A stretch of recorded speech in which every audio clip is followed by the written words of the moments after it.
Okay, welcome back to members of 121 Community Church in Grapevine, Texas, and our ongoing study in Metaphysics by Borden Parker Bowne, published in 1882. We're going to take a look at his third chapter. We're going to take a look at pages 80 to 101.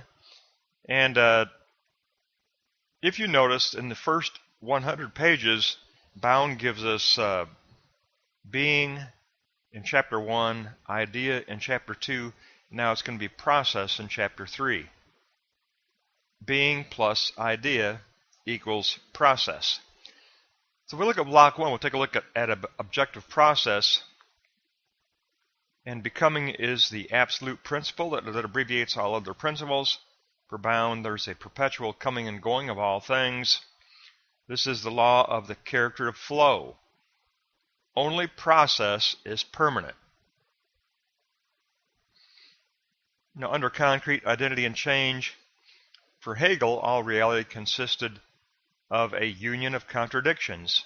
Identity equaled the core of being, and change was the change of states or change of qualities. Bowne objects to this. He says that a state of a thing is what a thing is at any specific time. The thing in itself must determine its own changes. Our posited causal units are the ground for change, says Bowne. Our posited causal units are the ground for change. A rigid core reality must be negated, says Bowne.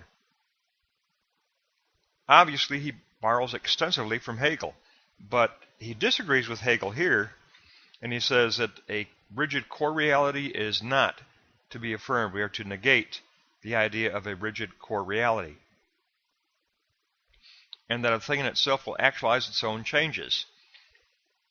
And our posited causal units are those which affect change.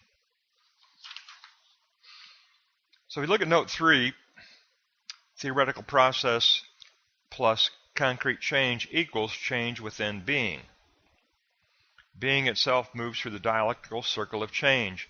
I like that term that Bowne gives us, the dialectical circle of change. This leads to our consideration of the subjective knowing mind. If we have this objective dialectical circle of change, then we also look at the subjective knowing mind of the agent that goes along with it. So now that we've looked at objective processes, look at block 2 and let's take a look at subjective knowing mind.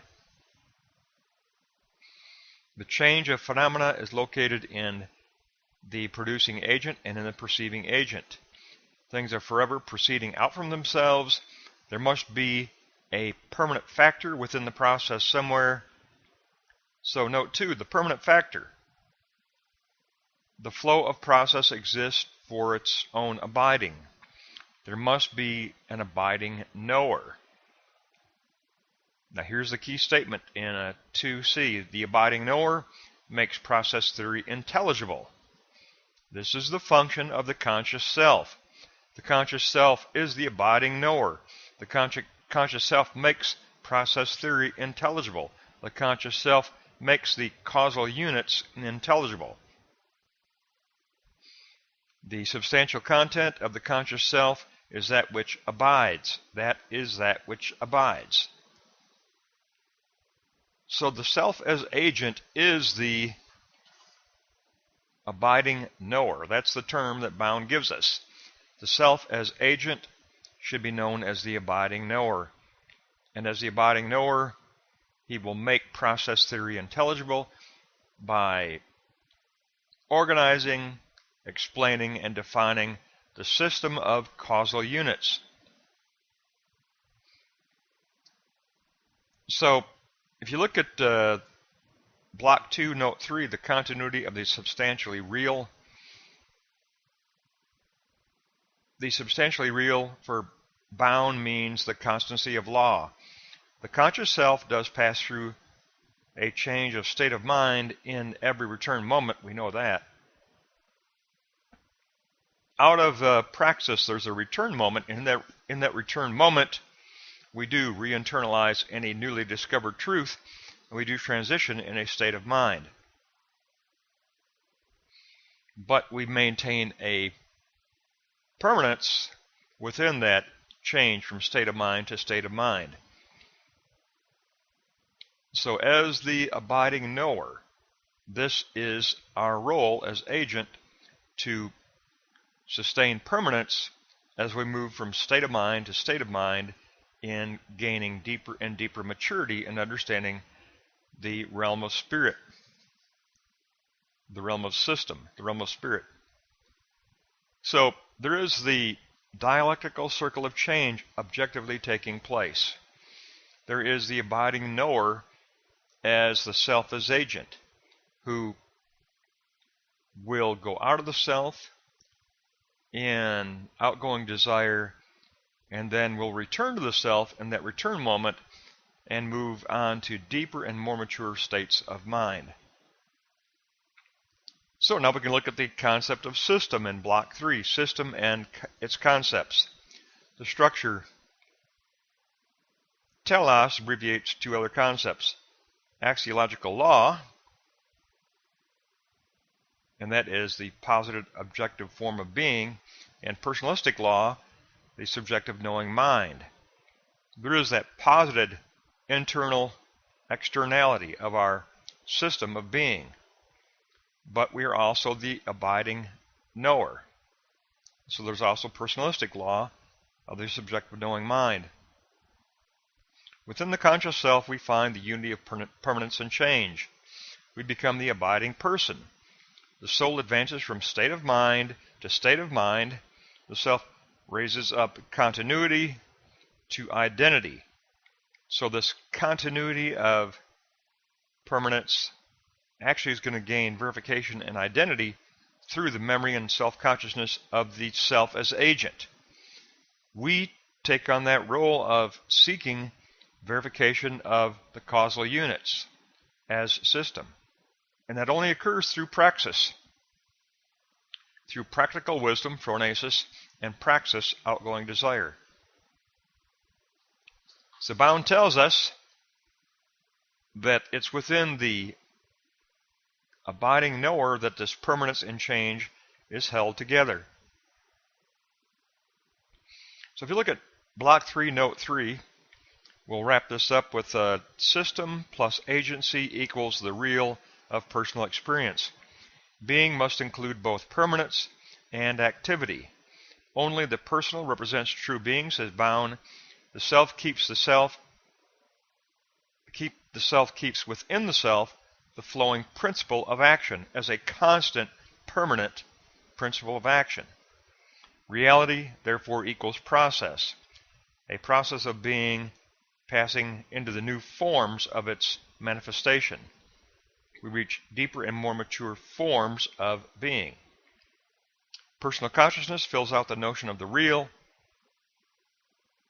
and we do that under the ontological categories of the formal, the axiological, and the personalistic. And all of the conceptual principles are abbreviated under the formal, the axiological, and the personalistic. So if you wanted a big giant grid for chapters 1, 2, and 3, it simply could be abbreviated as I, me, being for chapter 1, eidos, idea for chapter 2, and telos, process for chapter 3.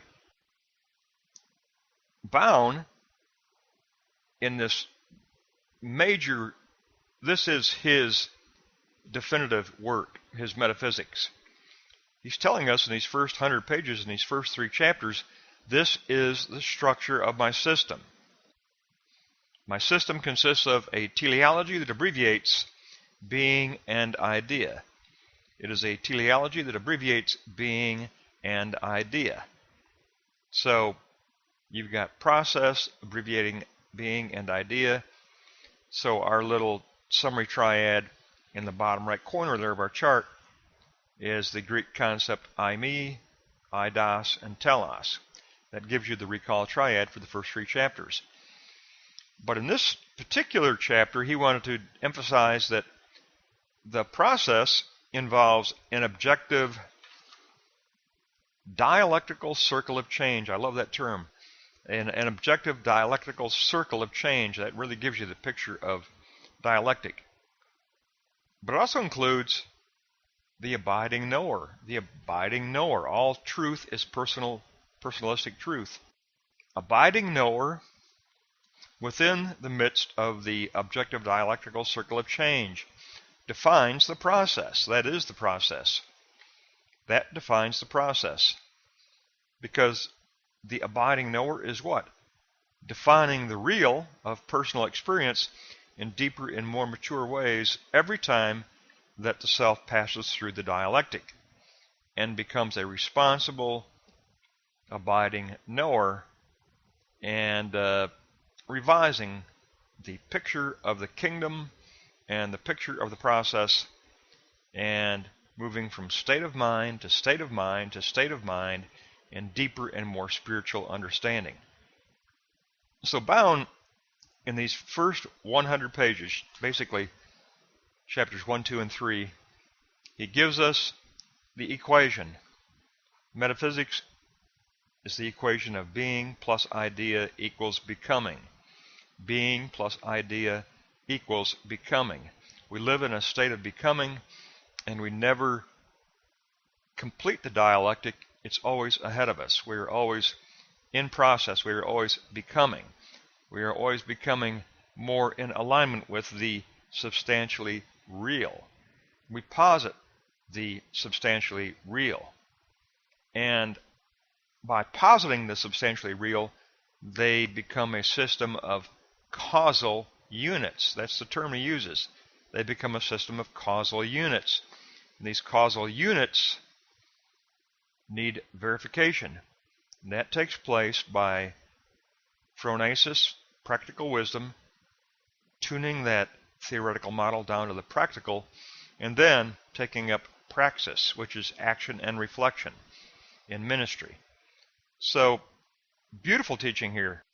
But you know me, when I get this much power and this much content in just 3 chapters, we have to pause and we have to have a summary session where we look at the composite view of Bowne's phenomenology. And we're going to do that in our next lesson just so that we can have something to really hold on to before we continue with the rest of the book. So we're going to wrap up this particular lesson on chapter 3, pages 80 to 101, with our conclusive triad of being plus idea equals becoming. And the overall triad of I, me, being, and eidos, idea, make up telos, process. So we'll wrap up this lesson. We're going to pick up next time with a composite phenomenology.